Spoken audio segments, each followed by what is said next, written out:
ইয়াসিন ও তাহা হামারা নবী, সৃষ্টির সেরা আলো হামারা নবী, সকল নবীদের ইমাম হামারা নবী, তৌহিদের মূল পয়গাম হামারা নবী, আরশের মেহমান হামারা নবী, কোরআনের রূপ ও শান হামারা নবী, রহমতুল্লিল আলামিন হামারা নবী, কলবের শীতলতা হামারা নবী, আমিনার চোখের মণি হামারা নবী, হালিমার কোল উজালা হামারা নবী, মক্কার বিশ্বস্ত আমিন হামারা নবী, মদিনার স্নিগ্ধ চান হামারা নবী, ইতিমের মাতার ছায়া হামারা নবী, অসহায়ের পরম মায়া হামারা নবী, কান্নার মাঝে যে হাসি হামারা নবী, ইশারায় চাঁদ চিরেছেন হামারা নবী, ঘামিও যার সুবাস হামারা নবী, পাথরের সালাম পাওয়া হামারা নবী, গাছগাছালির ঝুঁকতে দেখা হামারা নবী, আবু বকর ওমরের প্রাণ হামারা নবী, ওসমান আলীর শান হামারা নবী, হাসান হোসেনের নানা হামারা নবী, ফাতেমার পরম পিতা হামারা নবী, হাসরের কান্ডারি হামারা নবী, উম্মতের শাফাআতকারী হামারা নবী, কাউসারের সুদাদাতা হামারা নবী, নবুয়তের শেষ মোহর হামারা নবী, ঈমানের পূর্ণ নক্ষত্র হামারা নবী, চোখের জ্যোতি বুকের আশা হামারা নবী, নূরে মুজাসসাম হামারা নবী, হক তাআলার প্রেম পয়গাম হামারা নবী, আধার ভুবনে উজালা হামারা নবী, মুমিনের গলার মালা হামারা নবী, ওয়াদ্দুহা সূরার সুবাস হামারা নবী, ওয়াল্লাইলের কেশের বিকাশ হামারা নবী, মুজাম্মিল ও মুদ্দাসসির হামারা নবী, সত্যপথের সিরাতুল মুস্তাকিম হামারা নবী, কাফিরদেরও ক্ষমাদাতা হামারা নবী, দুঃখীজনের আশার আলো হামারা নবী, মন্দ ছেড়ে শেখায় ভালো হামারা নবী, মেরাজ যার শ্রেষ্ঠত্ব হামারা নবী, জিব্রাইলেরও সম্মান হামারা নবী, ফেরেশতাদের ধ্যানের তান হামারা নবী, হাসরে বলবেন ইয়া উম্মতি হামারা নবী, গুনাহগারের আসল বাতি হামারা নবী, হাউজে কাউসারের সাকি হামারা নবী, যার প্রেমে মন বেকুল থাকে হামারা নবী, কাবা কাউসাইনের সুউচ্চ শান, কাবা কাউসাইনের সুউচ্চ শান হামারা নবী, কালামুল্লাহর জীবন্ত তাফসীর হামারা নবী, মা জাগাল বসর দেখা চোখ ভালো হামারা নবী, ওয়ারাফা'না লাকা যিকরাক শান হামারা নবী, মকামে মাহমুদের একমাত্র অধিকারী হামারা নবী, লাওয়াউল হামদ পতাকাধারী হামারা নবী। আব্দুল মুত্তালিব থেকে হযরত আবু তালিব বর্ণনা করেন, আব্দুল মুত্তালিব বলেন, একদা আমি হেরেমে ঘুমাচ্ছিলাম, তখন আমি এক ভয়ানক স্বপ্ন দেখলাম। আমি কুরাইশের এক গণক মহিলার কাছে গেলাম, তখন আমি নিজেকে কম্বল দিয়ে ঢেকে রেখেছিলাম। আমি গণককে বললাম, আমি স্বপ্নে দেখলাম একটি বৃক্ষ প্রকাশিত হলো, যার উচ্চতা আসমান পর্যন্ত পৌঁছেছে এবং শাখাসমূহ মাগরিব ও মাশরিক পর্যন্ত পৌঁছেছে। উক্ত বৃক্ষ সূর্য থেকে 70 গুণ বেশি আলোকিত ছিল, আর সকল আরব আজম ওটাকে সিজদা করছে, আর এর আলো তাতে বৃদ্ধি পাচ্ছে। কুরাইশের কিছু লোক সে বৃক্ষে লটকে রইল, আর কিছু লোক সে বৃক্ষটি কাটতে অগ্রসর হলো। যখন তারা বৃক্ষটি কাটতে আসলো, তখন একজন সুন্দর যুবক তাদেরকে মেরে তাড়িয়ে দিল। আমিও সেই বৃক্ষের একটি শাখা ধরার জন্য হাত বাড়ালাম, কিন্তু সেই নওজোয়ান আমাকে বাধা দিল। আমি বললাম, এটা কার ভাগ্যে জুটবে? বলল, যারা ঝুলে আছে তাদের ভাগ্যে জুটবে, আর তারা হলো অগ্রগামী। তখন আমি ভয় পেয়ে ঘুম থেকে জেগে উঠলাম। এই স্বপ্ন শুনে সেই গণক মহিলাটির চেহারা হলুদ বর্ণের হয়ে গেল, আর সে বলল, লাইন সাদাকাত রুয়াকা লা ইয়াখরুজান্না মিন সুলবিকা, যদি আপনার সত্য হয় তাহলে আপনারই পুষ্ট হতে এমন ব্যক্তি জন্ম নেবেন যার রাজত্ব পূর্ব থেকে পশ্চিম পর্যন্ত পৌঁছাবে এবং তার দিন অনুযায়ী চলবে। সুবহানাল্লাহ। আহমদ নামের তারকা হযরত হাসান বিন সাবিত বলেন, আমি ছোটবেলায় যা দেখতাম ও শুনতাম তা আমি ভুলতাম না। আমার বয়স যখন 8 বছর, তখন একদিন রাতে প্রচন্ড শোরগোল শুনলাম। আমি দেখলাম একজন ইহুদি মদিনার একটি কেল্লায় উঠে হাতে মশাল নিয়ে দাঁড়ালো। লোকেরা তার নিকট একত্রিত হলো, আর সে আকাশের দিকে একটি তারকার দিকে লক্ষ্য করে বলল, দেখো, আহমদ এর বিলাদতের তারকাটি উদিত হয়ে গেছে। এটি কোন নবীর বেলাদতেই কেবল উদিত হয়, আর আহমদ ব্যতীত অন্য কোন নবী অবশিষ্ট নাই। মুসার উম্মত হওয়ার আকাঙ্ক্ষা। জালালউদ্দিন সুয়ুতী রহমতুল্লাহ আলাইহি তার খাসাইসুল কুবরার প্রথম খণ্ডের 36 পৃষ্ঠায় লিখেন, হযরত আনাস রাদিয়াল্লাহু হতে বর্ণিত, রাসূল করিম সাল্লাল্লাহু আলাইহি ওয়াসাল্লাম ইরশাদ করেন, আল্লাহ তাআলা হযরত মুসা আলাইহিস সালামকে ওহী নাজিল করেছেন যে ব্যক্তি আহমদকে অস্বীকার করবে আমি তাকে জাহান্নামে নিক্ষেপ করব। হযরত মুসা আলাইহিস সালাম আবেদন করলেন আহমদকে। বলা হতো, মাখলুকাতে যার অপেক্ষা উত্তম আর কেহ নাই, যার নাম আসমান ও জমিন সৃষ্টির পূর্বে আমি আরশে লিখে রেখেছি, আর জান্নাতে ততক্ষণ পর্যন্ত কেউ প্রবেশ করতে পারবে না যতক্ষণ না তিনি এবং তার উম্মত প্রবেশ না করে। মুসা আলাইহিস সালাম বললেন, তার উম্মত কেমন হবে? বলা হলো, তার উম্মত আল্লাহর অনেক প্রশংসাকারী হবে, প্রত্যেক উঁচু নিচু স্থানে আল্লাহর প্রশংসা করবে, কোমরে তাহবন্দ বাঁধবে, ওযু করবে, দিনে রোজা রাখবে, রাতে ইবাদত করবে। আমি তাদের সবচেয়ে ছোট আমলও কবুল করব, এবং তারা কেবল লা ইলাহা ইল্লাল্লাহ বললে আমি জান্নাতে প্রবেশ করিয়ে দেব। হযরত মুসা আরজ করলেন, আমাদের তাদের নবী বানিয়ে দিন। বলা হলো, তাদের নবী তাদের মধ্য থেকে আসবে। হযরত মুসা বললেন, তাহলে আমাকে সেই নবীর উম্মত বানিয়ে দিন। বলা হলো, ওই নবী পরে আগমন করবে, তবে তুমি জান্নাতে তার সাথে থাকবে। সুবহানাল্লাহ। হামিদ ও মাহমুদ ওর মোহাম্মদ दो जहान का सुल्तान, जान से प्यारा राज दुलारा, रहमत का सरकार नबी जी। अल्लाह अल्लाह अल्लाहु ला इलाहा इल्लाहु, यासीन व ताहा कमली वाला, कुरान की तफसीर, हाजिर नाजिर शाहिद कासिम, आया सिराज मुनीर नबी जी। अल्लाह अल्लाह अल्लाहु ला इलाहा इल्लाहु। ইনজিলের 2টি পৃষ্ঠায় নবীজির আলোচনা। ইমাম জালালউদ্দিন সুয়ুতী তার খাসাইসুল কুবরার প্রথম খণ্ড 40 পৃষ্ঠায় লিখেন, সাহল মোরাইস নাসারা ছিল এবং এতিম অবস্থায় চাচার নিকট লালিত পালিত হয়। সে বলে, একদা আমি ইনজিল পাঠ করছিলাম, সেখানে 2টি পৃষ্ঠা লাগানো অর্থাৎ দোকানও ছিল। আমি উক্ত পৃষ্ঠা 2টি পৃথক করলাম। তখন তাতে হযরত মুহাম্মদ সাল্লাল্লাহু আলাইহি ওয়াসাল্লামের গুণাবলী এভাবে বর্ণিত ছিল যে তিনি বেশি লম্বাও হবেন না এবং বেশি খাটোও হবেন না, দুবাহু বিশিষ্ট হবেন এবং উভয় কাঁধের মাঝখানে মোহরে নবুয়ত থাকবে।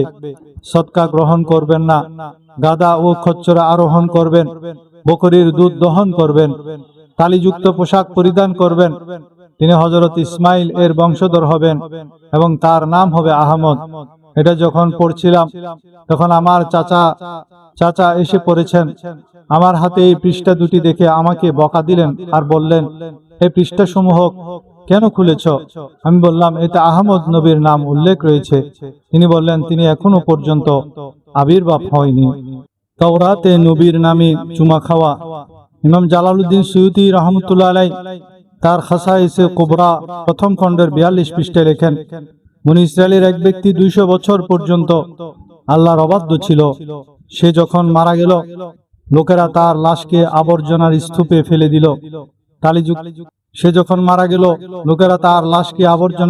ফেলে দিল। আল্লাহ তাআলা হযরত মুসা আলাইহিস সালামকে ওহী করলেন, হে মুসা, ওই ব্যক্তিকে তুলে এনে জানাজার নামাজ পড়ে দাফন করো। মুসা আরজ করলেন, হে আল্লাহ, বনী ইসরাইলা সাক্ষী দিচ্ছে যে সে 200 বছর আপনার নাফরমানি করে আসছিল। আল্লাহ বলেন, সে যখন তাওরীত খুলে পাঠ করত তখন সে যেখানে মুহাম্মদের নাম মোবারক পড়ত সেটাতে চুমু খেত এবং তার উপর দরুদ পড়ত। আমি তার এই আমলটি কবুল করেছি এবং তার সমস্ত গুনাহ মাফ করে দিয়েছি, আর 70টি হুর তার নিকাহে দিয়েছি। বাদশাহ বখতে নসরের দেখা স্বপ্নের আজব ব্যাখ্যা দিলেন হযরত দানিয়াল আলাইহিস সালাম। হযরত আবু নুআইম ইসফাহানি রহমতুল্লাহ আলাইহি তার দালাইলুন নবুয়ত এবং ইবনে কাসির তার আল বিদায়া ওয়ান নিহায়াতে, ইমাম সুয়ুতী তার খাসাইসুল কুবরায় এই আজব ঘটনা বর্ণনা করেন। হযরত কাব আহবার রাদিয়াল্লাহু তাআলা আনহু থেকে বর্ণিত, তিনি বলেন, বাবেল শহর থেকে বনি ইসরাইল বহিষ্কৃত হওয়ার কারণ হলো বখতে-নসর বাদশার স্বপ্ন। সে একদিন একটা ভয়ানক স্বপ্ন দেখেছিল, কিন্তু সেই স্বপ্নটি ভুলে যায়। সে তারকা বিশেষজ্ঞ ও গণকদের সেই স্বপ্নের ব্যাখ্যা করতে বলে। 3 দিনের মধ্যে স্বপ্নের ব্যাখ্যা দিতে না পারলে গণকদেরকে হত্যার হুমকি দেয়।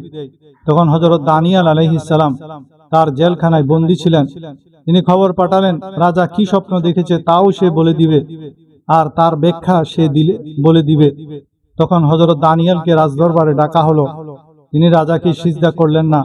রাজা প্রশ্ন করেন, তুমি আমাকে সিজদা করলে না কেন? তখন দানিয়াল আলাইহিস সালাম জবাব দিল, আমার রব বলেছে তাকে ছাড়া অন্য কাউকে যেন সিজদা না করি।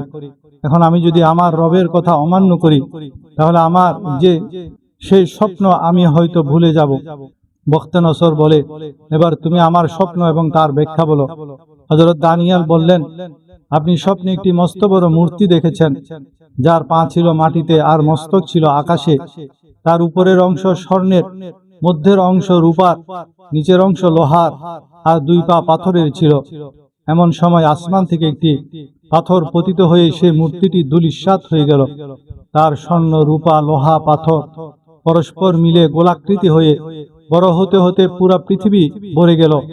বখতে-নসর বলল, তুমি সত্য বলেছ, আমি ঠিক এই রূপ স্বপ্নই দেখেছি।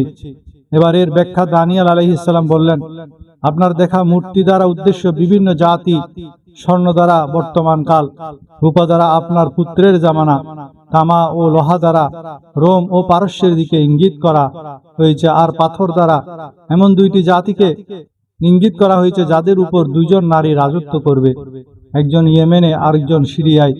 আর আসমান থেকে যে পাথর পড়েছে তা হলো আখিরি জামানায় আগত দিন।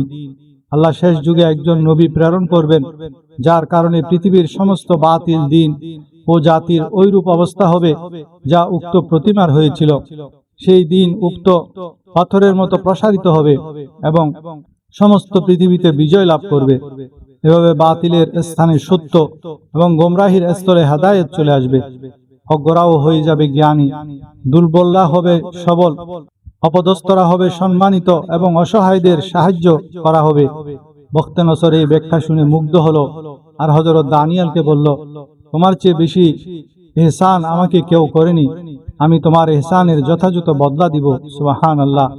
এই বখতে-নসর ও দানিয়াল নবী আমাদের প্রিয় নবীর প্রায় 1200 বছর পূর্বে বাদশাহ ও নবী ছিলেন। আর তখন থেকেই মূলত আমার নবীর আগমনের ব্যাপারে স্বপ্নের মাধ্যমে রাজা বখতে-নসরকে জানানো হয়েছে। সুবহানাল্লাহ। এভাবে যুগে যুগে কালে কালে আমাদের প্রিয় নবীজির চর্চা হয়েছে, এখনো হচ্ছে, কিয়ামত পর্যন্ত হবে ইনশাআল্লাহ। জশ্নে আমদে রসূল আল্লাহি আল্লাহ, বিবি আমিনা के फूल अल्लाही अल्लाह। जब के सरकार तशरीफ लाने लागे, हुरू गिलमा भी खुशियाँ मनाने लागे। हर तरफ नूर ही रोशनी छा गई, मुस्तफा क्या मिले जिंदगी मिल गई। ऐ हालिमा तेरी गोद में आ गए, दोनों आलम के रसूल अल्लाही अल्लाह। जश्न आमदे रसूल अल्लाही अल्लाह। আল্লাহ রসুলের ভূমিষ্ঠের রাতে সংঘটিত অলৌকিক ঘটনাবলী। শয়তানের বিলাপ। বিদায়া নিহায়ার 2য় খণ্ডের 225 পৃষ্ঠার বর্ণনা। সোহাইলি বর্ণনা করেন, ইবলিস জীবনে 4 বার বিলাপ করে কেঁদেছে। 1 নম্বর হলো অভিশপ্ত হওয়ার পর, দ্বিতীয়ত জান্নাত থেকে বিতাড়িত করার সময়, তৃতীয়ত রাসূলুল্লাহ সাল্লাল্লাহু আলাইহি ওয়াসাল্লাম ভূমিষ্ঠ হওয়ার সময়, এবং চতুর্থত সূরা ফাতিহা নাজিল হওয়ার সময়। বিদায়া নিহায়ার 2য় খণ্ডের 226 এবং 227 পৃষ্ঠার বর্ণনা। রাসূলুল্লাহ সাল্লাল্লাহু আলাইহি ওয়াসাল্লাম যে রাতে ভূমিষ্ঠ হলেন, সে রাতে পারস্যের কিসরার রাজপ্রাসাদ প্রকম্পিত হয়ে ওঠে।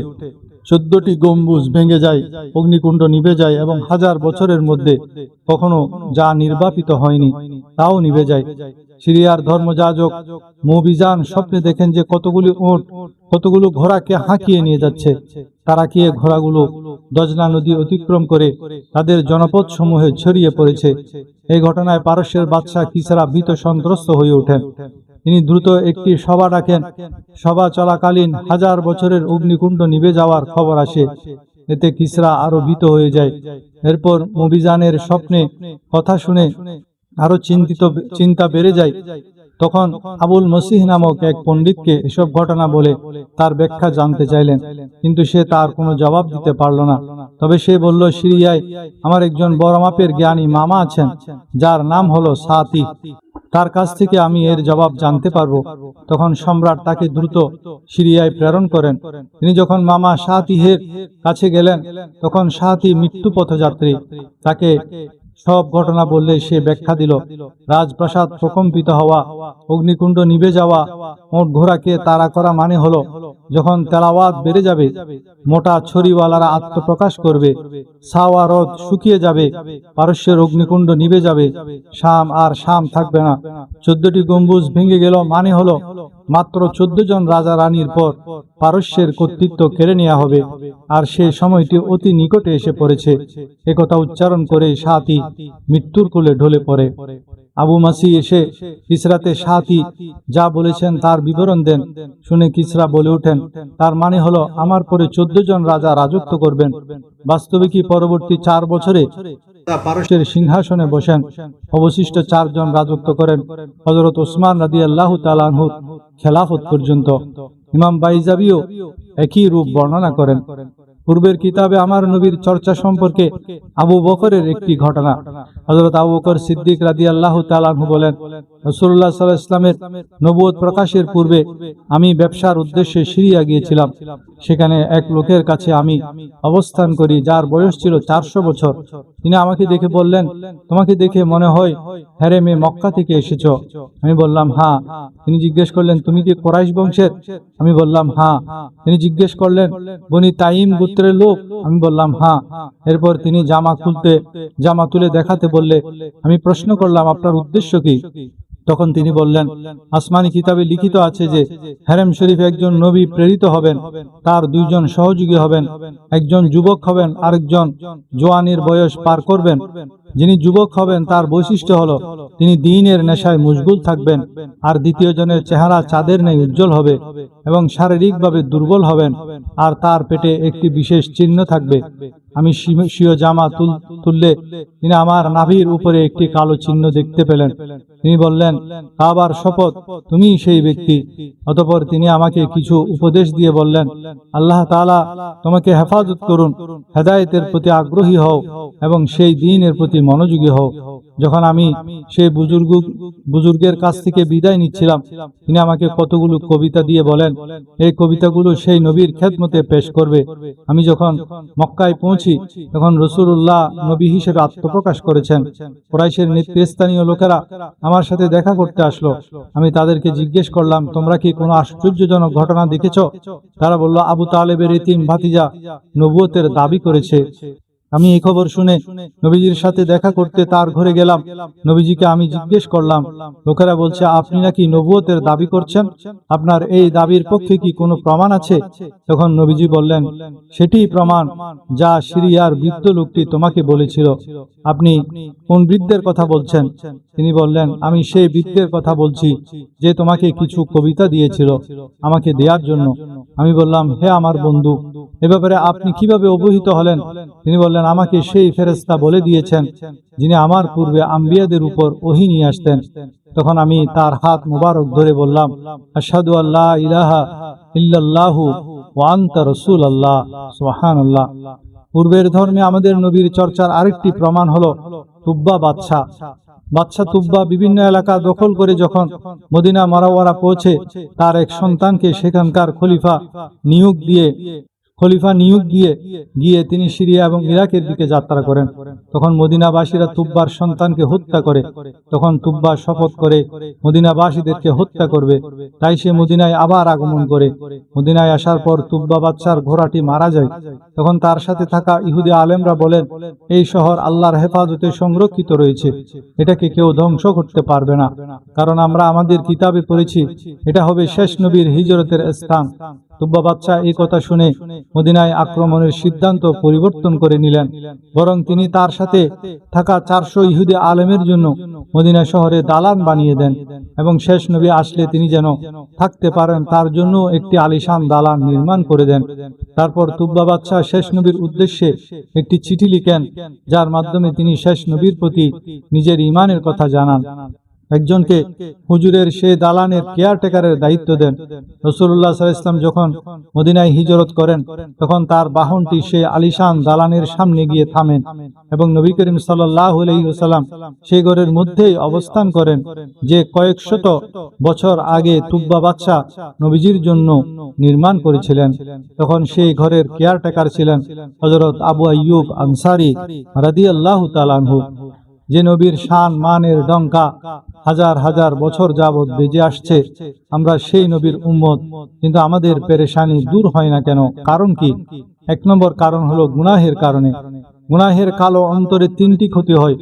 গুনাহগার গুনাহ করতে করতে যখন তার অন্তর কালো হয়ে যায় তখন তার কাছে নাম্বার 1 ভালো কথা ওয়াজ নসিহত ভালো লাগে না, নাম্বার 2 যিনি ভালো কথা বলেন তাকেও ভালো লাগে না, নাম্বার 3 কোনো ইবাদতে মজা লাগে না। তাহলে আমাদেরকে গুনাহ থেকে বেঁচে থাকতে হবে, তবে আমাদের পেরেশানি দূর হবে, ভালো কথা ভালো লাগবে, ইবাদতে মজা লাগবে। এক ব্যক্তি ইব্রাহিম বিন আদহাম রাহমাতুল্লাহ আলাইহির নিকট এসে বলল, আমি নাফরমানি ছাড়তে পারি না, অতএব আমাকে নসিহত করুন। ইব্রাহিম আদহাম বললেন, যদি আমার নিকট থেকে 5টি জিনিস তুমি গ্রহণ করে নাও এবং তার বাস্তবায়ন করতে পারো তবে কোনো পাপ কখনো তোমার ক্ষতি করতে পারবে না। সে ব্যক্তি তখন জিজ্ঞেস করলো, জিনিসগুলো কি কি? নাম্বার 1 জীবিকা খাবে না। ইব্রাহিম আদহাম বললেন, তা হলো যখন তুমি আল্লাহ তাআলার নাফরমানি করতে ইচ্ছে করবে তখন তার প্রদত্ত জীবিকা ভক্ষণ করবে না। লোকটি তা শুনে বলল, তাহলে আমি খাবো কোথা থেকে? জমিনে যা কিছু রয়েছে সবই তো আল্লাহর জীবিকা। তখন ইব্রাহিম বললেন, এটা কি ভালো যে তুমি আল্লাহ প্রদত্ত জীবিকা খাবে এবং তারই অবাধ্যতা করবে? সে বলল, না। দ্বিতীয়টি বলুন। ইব্রাহিম আদহাম বললেন, যখন তুমি আল্লাহর অবাধ্যতা করার ইচ্ছা করবে তখন তার জমিনে বসবাস করবে না। লোকটি বলল, এটা তো প্রথমটির চেয়ে আরো কঠিন, তাহলে থাকবো কোথায়? ইব্রাহিম আদহাম বললেন, এটা কি ভালো যে তুমি আল্লাহ তাআলার প্রদত্ত জীবিকা খাবে আর তার জমিনে বসবাস করবে, আবার তারই অবাধ্যতা করবে? লোকটি বলল, না। তৃতীয়টি বলুন। ইব্রাহিম আদহাম বললেন, যখন তুমি আল্লাহর নাফরমানি করার ইচ্ছা করবে তখন এমন স্থানে আত্মগোপন করবে যেখানে তিনি তোমাকে দেখতে পাবেন না। লোকটি বলল, কোথায় যাব? তিনি তো প্রকাশ্য সবকিছুর খবর রাখেন। ইব্রাহিম আদহাম বললেন, এটা কি ঠিক যে তুমি আল্লাহর দেওয়া রিজিক খাবে, তার জমিনে বসবাস করবে, আবার তারই বিরোধিতা করবে, অথচ তিনি তোমাকে দেখছেন? লোকটি বলল, না। চতুর্থটি বলুন। ইব্রাহিম আদহাম বললেন, যখন মালাকুল মউত ফেরেশতা তোমার আত্মা রূহ কবজা করার জন্য আসবেন তখন তাকে বলবে, আমাকে তওবা এবং নেকামল করার সুযোগ দিন। লোকটি বলল, ফেরেশতা আমার এই প্রস্তাব গ্রহণ করবেন না, আমাকে সুযোগও দেবেন না। ইব্রাহিম আদহাম বললেন, তুমি যখন তওবা করার এবং প্রত্যাবর্তনের জন্য মৃত্যুকে দূর করার ক্ষমতা রাখো না তখন তার অবাধ্যতা কেমনে করো? লোকটি বলল, পঞ্চমটি বলুন। ইব্রাহিম আদহাম বললেন, যখন কিয়ামত দিবসে জাহান্নামের প্রহরীরা তোমাকে জাহান্নামের দিকে নিয়ে যেতে চাইবেন তখন তুমি তাদের সাথে যাবে না। লোকটি বলল, তারা তো আমাকে ছাড়বে না এবং আমার কোনো কথাই শুনবে না। ইব্রাহিম আদহাম বললেন, তাহলে তুমি মুক্তির আশা কেমনে করছো? লোকটি বলল, এ আমার জন্য যথেষ্ট। আমি আমার প্রতিপালকের কাছে ক্ষমা প্রার্থনা করছি এবং তারই দিকে প্রত্যাবর্তন করছি। এরপর থেকে যুবকটি নিয়মিত আল্লাহর ইবাদতে নিমগ্ন হয়ে গেল। আমরা যা কিছু এতক্ষণ শুনলাম, আল্লাহ তাআলা আমাদেরকে বুঝার ও আমল করার তৌফিক দান করুন। আমিন।